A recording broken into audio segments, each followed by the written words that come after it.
Hello, hello. Happy Monday, Tuesday, Wednesday, whenever you're watching this video. I am Stephanie Zima, and I am a transformation coach that helps women, especially, but also sometimes men, basically people, to conquer life's challenges. And what does that really mean, right? What does that mean to conquer life's challenges? It can mean so many different things to each individual person because we are not the same. Sometimes we think we are the same, but we are not. Every single person has a unique set of problems, a unique set of issues and challenges and, beliefs and all that kind of stuff. And, it could be really tough to narrow it down and find solutions unless you are paying attention to what the framework of everything is, and then you are actually breaking down the framework of what it takes to have a happy, fulfilled life, aka a winning life, right? And most of us are knowing that we are either winning when we feel happy and when we have, everything that we want in life. And many of us are knowing that we're not winning because there's things that are not aligned, whether or not they're in your health or in your relationships or in your career, in your finances, any of those things, if you are losing, right? I always say we don't lose, we just learn. But, sometimes we feel like we're losing when things are really not the way how we believe they should be. So, what are you going to do about it, right? This week we're going to be all about taking control back over your life. And what does it mean to take control? Control sometimes when you hear it could sound like you go become the dominator, you become the power hungry person. And that's not what I'm talking about at all. What I'm talking about is taking control over the outcome, becoming aware of who you are, what you want to do, and having an outcome that has some kind of a clarity and meaning to you as a person, okay, for your specific life. Because, yeah, we can say somebody who's winning is a CEO of a company or a billionaire or a fitness bodybuilder or whatever it is. That means winning to you, but for someone else it may not be winning, right? For them it's like, ugh, I would never want to do that. For them, winning is something different. And taking control back over your life is starting with step number one, finding clarity of what it is that winning is for you. What is it for you that you think you want to do? What is your dream? And to get your dream, okay, you have to kind of go back to who you were as a child. But we forget this. We adults, we just kind of grow up and we completely forget what we wanted when we were kids. What is it that we were dreaming about? What is it that set our soul on fire? What were you passionate about? What brought you joy, right? We we forget these things because as we grow up, what we do is we hustle and we provide and we focus on bills and responsibilities and getting our shiz together, right? Getting our shiz together is what we are trying to do.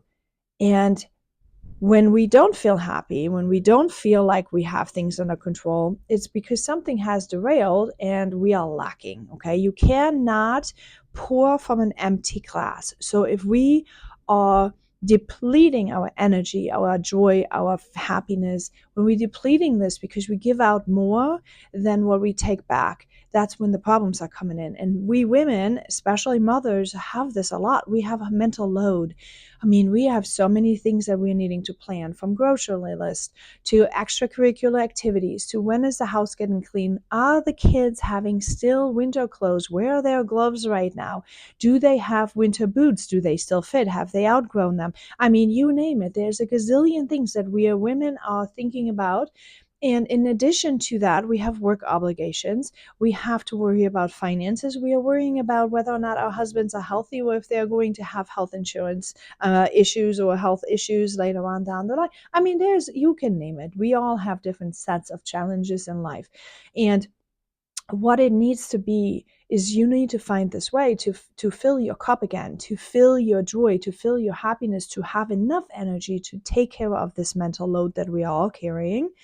And in order to do that is you need to get back into touch with what was your dream. What is it that really helped you find that joy inside, right? It's an inside job. It's not something that people can give to you. It's something that you have to develop. That's why personal development, personal growth is so important, because you develop that inside of yourself. Okay, so step number one is get back in touch with your dream, with your life's passion, because you're going to need that as life energy, as life force. So step number two is, will you be what is basically your challenges in life? Okay, what is preventing you from reaching that goal, from doing the steps that you need to take to get from where you are right now to where you want to go? What are the challenges that you are facing? You have to become clearer on that, and figure out the obstacles, okay? Because without clarity on what your obstacles are, you are not going to be able to tackle them. You can't get over them. If you don't know what the hurdle looks like, you cannot get over them. Step number three is debunking old beliefs. Because when you see a challenge, when you see an obstacle, it triggers old patterns of belief systems. I call them the paradigms. Okay, it's the paradigm. It's when, let's say, your caregivers, whether or not it's parents or whatever, whoever, grandparents, whoever raised you, if they had a fear of certain things, they would probably instill these beliefs in you also. If they say, don't climb on this because it's too high, you as a young child, you start recognizing, ooh, height might be fear. This obstacle is too big. I cannot climb this. I don't think I can do it. Okay, so depending on how your caregivers were feeling and seeing and perceiving the world around them, that's the beliefs that they instilled in you. Okay, but if you happen to be a master climber, if that obstacle wasn't too big for you because you are destined, your purpose, your life's mission was destining, to be able to conquer these challenges, for example, I mean, we all have that in ourselves, then the belief of don't go on there, it's too high, wouldn't apply to you. But if you are never challenging that belief that the person who has fears put onto you, if you never challenge and try whether or not it's really too high for you or what you personally thought about it, then you will never even discover what it would feel like for you once you conquered that challenge, once you conquered that height, once you went past that fear line. See, this is the problem with the paradigms. We have to challenge them. We have to push past that comfort zone, past that line that has been drawn for us from other people. And we have to explore and experience to see if those lines even exist for us, or if they were not meant for us. Okay, because everyone has a different box, everyone lives in a different box. Their box may not be yours, and their limits may not be yours. Okay, you may have different abilities that you need to conquer. Okay, so step number three, after is basically debunking old beliefs. You have to first become aware of what are those beliefs, what are those challenges, and then you have to debunk them and really push past them a little bit. Now, step four is good boundaries. To take control back over your life, you have to set good boundaries. Okay, what do I mean by that? Boundaries is actually a self-love. It's self-love. Pedicures are not self-love. That's just personal hygiene. Getting a massage done, yeah, self-love, yes, sometimes that's good for you. But also, I would say that's just part of normal life, which you should allow yourself, your body to heal, to feel good. What's really self-love is recognizing who you are, what your needs are, okay, your needs, and then having really good boundaries around them. Let's say, for example, you're experiencing a lot of anger, and The anger is causing you to feel unhappy in your life, and the anger is causing you to feel stressed and low in energy. It brings on resentment. And without recognizing what needs are not met, basically the root causes of that sad anger, what needs are not met, you will never push past this. Okay, so you have to recognize what needs are not met and what is underneath this. And then from there, you need to set a good boundary around it. For example, for me, I recognize that if I don't get enough sleep, I am not a happy camper. I need enough sleep. I need enough sleep for my brain to think, for me to feel creative, for me to feel compassionate, empathy. Like I have all these abilities, but when I don't get enough sleep, I don't show up great. And then I'm feeling guilty about it because I know that's not aligned with who I am and what I perceive myself as being. So, what I needed to learn growing up and in my personal development journey is that I needed to protect my sleep.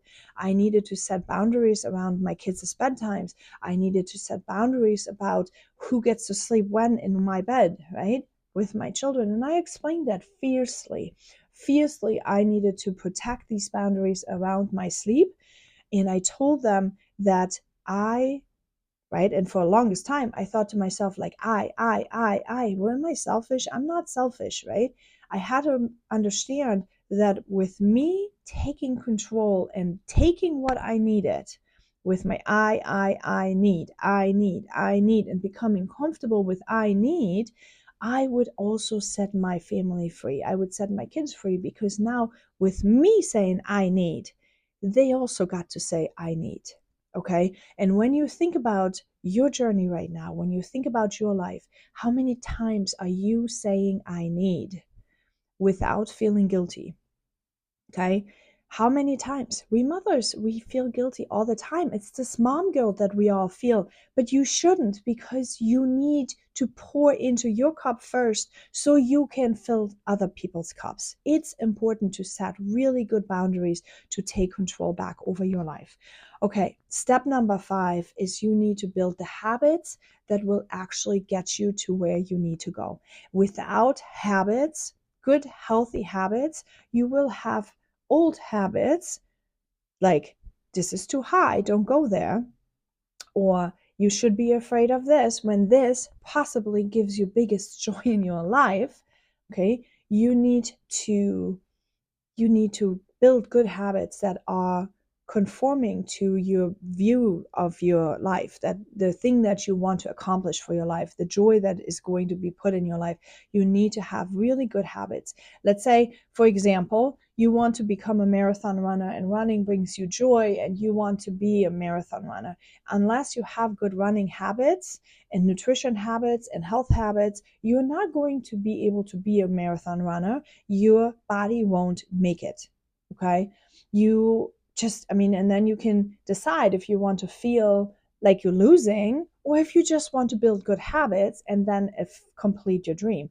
That same situation can go to anything. It can be a relationship. If you want to have a lot of friends, you need to build habits that are supportive of that. You need to make yourself available for your friends. You need to communicate with your friends. You need to be friendly and a good friend for them to also reciprocate. You have to become aware of what a good friend actually looks like. What do you think a good friend is?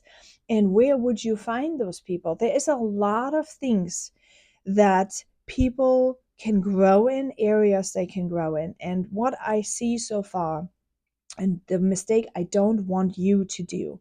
What I see so far is that people are giving up on their dreams. They are giving up on their dreams because they're forming the belief it's not for them. It's for others, but it's not for them. And here's what I want to share with you, the last bit of information here today. It is totally for you. The only thing that you don't have is clarity. You do not have the clarity of what your next step is. You do not have the clarity of what your bull's eye actually looks like and how to get to the bigger target. Okay. It's nothing else. Everything that you have in your heart is meant for you. It's just you're lacking skills, you're lacking strategy, you're lacking clarity, and you need to take action to get to where you want to go. It is for you. If the dream is in your heart, it is for you. You need to walk it free, it being the root causes of whatever it is that is you holding you back. Okay. And that is what Walk It Free is. If you want to learn more, if you want to get into the personal development journey, if you want to learn more on how to do it, join my free community. Is www.walkitfree.com/community. Join that community, be in there, and start working your way. From there, you will see and get emails that will get you into the different lanes that you might want to grow in, right? You might want to grow in your business. If you're a digital marketer, or if you're a network marketer, or if you're having any kind of online business that you want to grow, there's a section for that. There's a section for, if you want to work with me one-on-one, right? If you're really serious about your growth journey and you have some wounds that you need to heal, and you might have some things that you want to talk in private about, because sometimes we don't want to be in a group. Sometimes we are embarrassed about what's holding us back from living the life that we want to live. And one-on-one mentorship coaching is the way to go, because you can really get into the bottom of what it is that is holding you back, and maybe let me help you focus on that clarity. Let me help hold you accountable to actually take the steps that you're needing to take. So one-on-one mentorship may be your thing. And maybe you say, what, I don't know if I want to grow, or this and this, and you just want to build a little bit healthier habits and kind of become dipping your toes in and getting the clarity. Then our Walk It Free /challenge is for you. That you have group coachings, you have small little trainings once a week, and we are walking every day at least a mile, to be able to do this. And while we are doing this, we are fulfilling a bigger purpose, giving back to people in need with cancer. So if that is something you want to do, check out www.walkitfree.com, and you get to see all these different options, and you pick the one that's for you, because you know what? You are unique. You are not, one fits all, right? We say all for one and one for all. That is our community saying, that is what we are doing. We are walking it free, one for all and all for one, because we are all unique. All right. I see you all next week. Make sure you check out the community and grab those 5 spots, that you can download for free right there, so that you can start working on your life and walking it free. Take care.